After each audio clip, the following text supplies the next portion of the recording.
करण्यासाठी फडणवीसांना बाजूला होण्याचे वरिष्ठांचे आदेश। राज्यात राष्ट्रवादी, शिवसेना आणि भाजप असे मजबूत राजकीय समीकरण तयार करण्यासाठी फडणवीसांना बाजूला होण्याचे आदेश वरून मिळाले आहेत का, याची चर्चा राजकीय वर्तुळात होत आहे।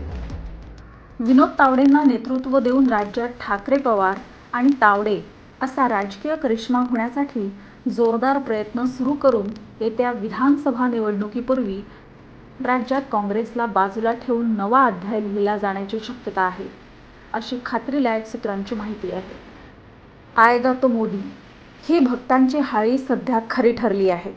रविवारी सायंकाळी राष्ट्रपती भवनाच्या प्रांगणात नरेंद्र मोदी तिसऱ्यांदा पंतप्रधानपदाची शपथ घेत आहेत।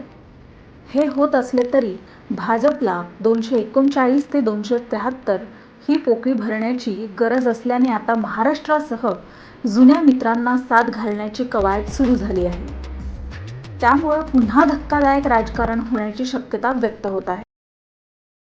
सलग 25 वर्ष हम करे सो राज या वृत्तीनं सत्ता राबविणारे नरेंद्र मोदी यावेळी 32 जणांच्या कुबड्या घेऊन कसे सरकार चालवणार, अशी शंका आत्ताच त्यांच्या विरोधकांकडून घेतली जात आहे। मात्र मोदी यांना भाजप पक्ष, सहकारी NDA पक्ष यांचा पाठिंबा सहजपणे मिळवून ते सरकार स्थापन करत आहेत। त्यातही महत्त्वाची खाती आणि लोकसभा अध्यक्षपद ते भाजपकडे राखण्यात सध्या तरी यशस्वी झाले आहेत। नरेंद्र मोदी यांच्या नव्या सरकारच्या 100 दिवसांच्या कार्यक्रमाची घोषणा होण्याची शक्यता आहे। मात्र संयुक्तपणे रालोआचा किमान समान कार्यक्रम काही यावेळी अद्याप जारी होण्याची शक्यता नाही। मोदी यांच्यासोबत छोट्या छोट्या पक्षांचे अनेक सहकारी आहेत। त्यांचे भाजपात येत्या काळात विलीनीकरण होण्याची शक्यता व्यक्त होत आहे। तसेच जुन्या NDA सहकाऱ्यांना येत्या काळात ते सोबत घेण्यासाठी काहीसे मृदू किंवा सॉफ्ट होण्याची शक्यता व्यक्त होत आहे। त्यात शरद पवार यांच्या NCP सह उद्धव सेनेला ते सोबत घेण्याची शक्यता आहे। त्यासाठी या दोन्ही पक्षांतून फुटलेल्यांना माफीनामा देऊन मूळ पक्षात किंवा भाजपात सामावून घेतले जाण्याची शक्यता आहे। शिंदे यांना आदेश देत मोदींनी भाजपात सहभागी करून घेतले आणि ठाकरेंची माफी मागायला लावून चिन्ह आणि पक्ष परत द्यायला लावले तर ते शिंदेंना ऐकावेच लागेल।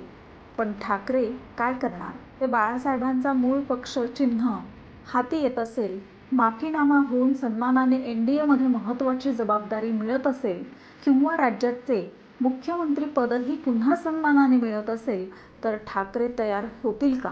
झाले गेले विसरून ठाकरे भाजप सोबत जातील का? फडणवीस यांना दूर होण्याचे वेध यासाठीच तर लागले नाहीत ना, असे प्रश्न आता विचारले जात आहेत। शिवसेना एकत्र झाल्यास मोदींना 16 खासदार मिळतील, मग चंद्राबाबू मध्येच सोडून गेले तरी फरक पडणार नाही। तटकरे यांना सोबत घेतल्यास शरद पवार यांच्याकडेही 9 खासदार आहेत। सुप्रिया सुळे यांच्यासह प्रफुल्ल पटेल मंत्री होत असतील तर अजित पवार यांना राज्याचे राजकारण सोपवून पवार निश्चिंत होऊ शकतील का, याची चाचपणी केली जात आहे। राज्यात राष्ट्रवादी, शिवसेना आणि भाजप असे मजबूत राजकीय समीकरण तयार करण्यासाठी फडणवीसांना बाजूला होण्याचे आदेश वरून मिळाले आहेत का, याची चर्चा राजकीय वर्तुळात होत आहे। विनोद तावडेंना नेतृत्व देऊन राज्यात ठाकरे, पवार आणि तावडे असा राजकीय करिश्मा होण्यासाठी जोरदार प्रयत्न सुरू असून येत्या विधानसभा निवडणुकीपूर्वी राज्यात काँग्रेसला बाजूला ठेवून एक नवा अध्याय लिहिला जाण्याची शक्यता आहे।